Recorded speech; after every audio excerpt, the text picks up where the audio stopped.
शुक्रवार का दिन माता लक्ष्मी और संतोषी माता का दिन माना जाता है।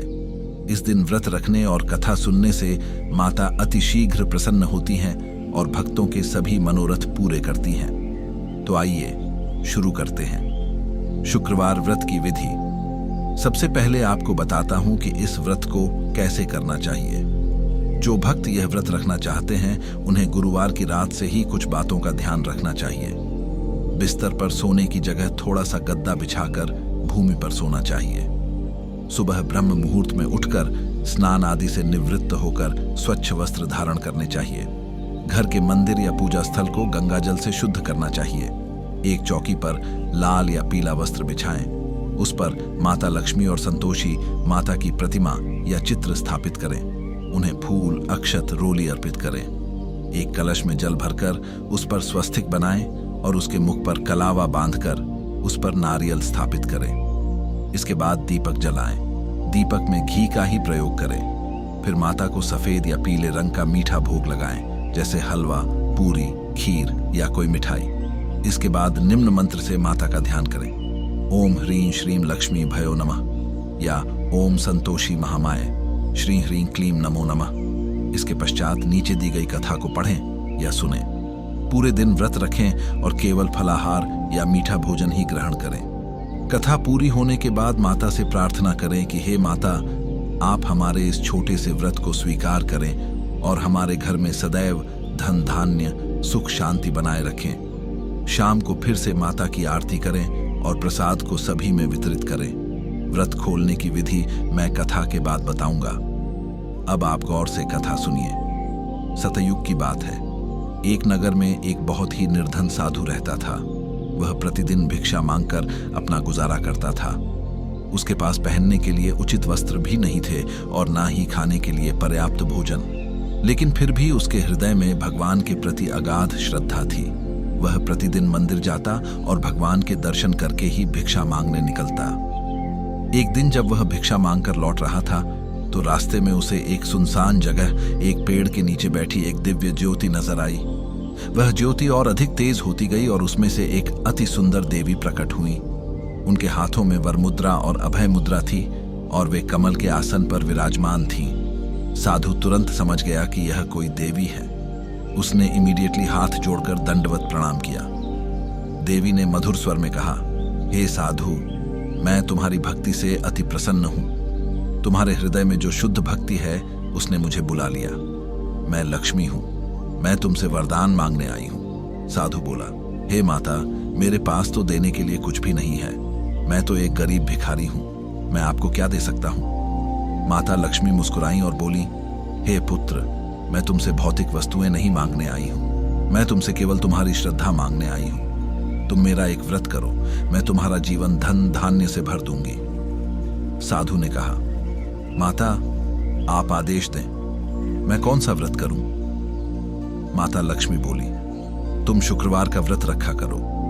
इस व्रत में सुबह उठकर स्नान करके मेरा और संतोषी माता का पूजन करना, सफेद या पीले फूल अर्पित करना, सफेद या पीले वस्त्र धारण करना, मीठे भोग का प्रसाद बनाना और कथा सुनना। इस व्रत को करने से तुम्हारे सभी दुख दूर हो जाएंगे और तुम धनवान बन जाओगे। इतना कहकर माता लक्ष्मी अंतर्ध्यान हो गई। साधु ने अगले शुक्रवार से ही व्रत रखना शुरू कर दिया। वह पूरी श्रद्धा और विधि विधान से व्रत करता। कुछ ही समय में चमत्कार होने लगा। एक दिन भिक्षा मांगते समय उसे एक सोने की मोहर मिली। फिर कुछ दिनों बाद उसे एक खजाना मिला। धीरे धीरे वह साधु नगर का सबसे धनवान व्यक्ति बन गया। उसने अपने धन का बहुत सा हिस्सा गरीबों और जरूरतमंदों में दान कर दिया। माता लक्ष्मी की कृपा से उसका जीवन सुख और समृद्धि से भर गया। यह देखकर नगर के राजा को बड़ा आश्चर्य हुआ। वह जानना चाहता था कि यह भिखारी इतना धनवान कैसे बन गया। उसने अपने मंत्री को उस साधु के पास भेजा। मंत्री ने साधु से पूछा, महाराज, आप इतने धनवान कैसे बने? क्या आपने कोई सिद्धि प्राप्त कर ली है? साधु ने उत्तर दिया, हे मंत्री जी, मैंने कोई सिद्धि प्राप्त नहीं की है। मैंने तो केवल माता लक्ष्मी के कहने पर शुक्रवार का व्रत रखना शुरू किया था। माता की असीम कृपा से मैं यह सब कुछ पा सका हूँ। मंत्री ने जाकर राजा को सारी बात बता दी। राजा को विश्वास नहीं हुआ। उसने सोचा कि यह कोई जादू टोना होगा। उसने साधु को दरबार में बुलवाया और कहा, अगर तुम्हारा व्रत सच में इतना चमत्कारी है तो मेरी पुत्री जो जन्म से ही गूंगी है उसे बोलना सिखा दो। अगर तुम ऐसा कर दोगे तो मैं तुम्हारी शक्ति को मान जाऊंगा। साधु ने कहा, महाराज, मैं कोई चमत्कार नहीं दिखा सकता। मैं तो केवल एक भक्त हूं। सब कुछ माता लक्ष्मी की इच्छा से होता है। मैं प्रयास करता हूं। साधु ने अगले शुक्रवार को बहुत ही विधि विधान से व्रत किया। उसने माता लक्ष्मी से राजकुमारी के लिए प्रार्थना की। कथा पूरी होते ही राजकुमारी के मुख से शब्द निकला, पिताजी। यह सुनकर पूरा राजमहल आश्चर्यचकित रह गया। राजा अपने की पर बहुत लज्जित हुआ और उसने साधु के चरण पकड़ ली। उसने भी शुक्रवार का व्रत रखना शुरू कर दिया और अपने पूरे राज्य में इस व्रत का प्रचार करवाया। इस प्रकार, हे भक्तों, जो कोई भी श्रद्धा भाव से शुक्रवार का व्रत रखता है, माता लक्ष्मी और संतोषी माता उसके सभी कष्टों को दूर करके उसे धन, समृद्धि और सुख प्रदान करती हैं। व्रत खोलने की विधि और दोष दूर करने का उपाय। अब मैं आपको व्रत खोलने की सही विधि बताता हूं। शाम के समय फिर से स्नान करके स्वच्छ वस्त्र पहने, माता के सामने दीपक जलाएं, थोड़ा सा प्रसाद लें और माता को भोग लगाएं। फिर निम्न मंत्र का जाप करें, ओम नमो भगवती वैष्णवी महालक्ष्मी अमृतम देहि देहि स्वाहा। इसके बाद प्रसाद ग्रहण करके व्रत खोलें। ध्यान रखें कि व्रत में नमकीन या तली हुई चीजों का सेवन न करें, केवल मीठा प्रसाद ही ग्रहण करें। अगर किसी कारणवश व्रत टूट जाए या कोई भूल चूक हो जाए तो घबराएं नहीं। माता बहुत दयालु हैं। उनके चरणों में सच्चे मन से क्षमा मांगे। अगले शुक्रवार को फिर से पूरी श्रद्धा के साथ व्रत रखें और कथा सुनें। एक और उपाय है, अगर व्रत में कोई दोष रह गया हो तो श्री सूक्त का पाठ करें और माता लक्ष्मी की आरती करें। इससे सभी दोष दूर हो जाते हैं। शुक्रवार व्रत के लाभ।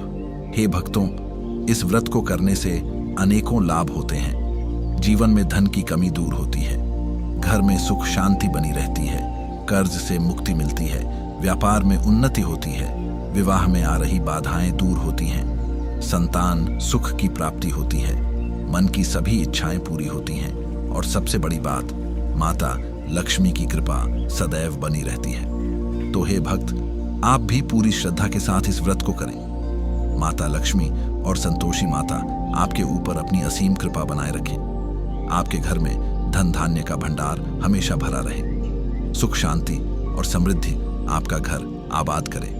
ओम शांति शांति शांति।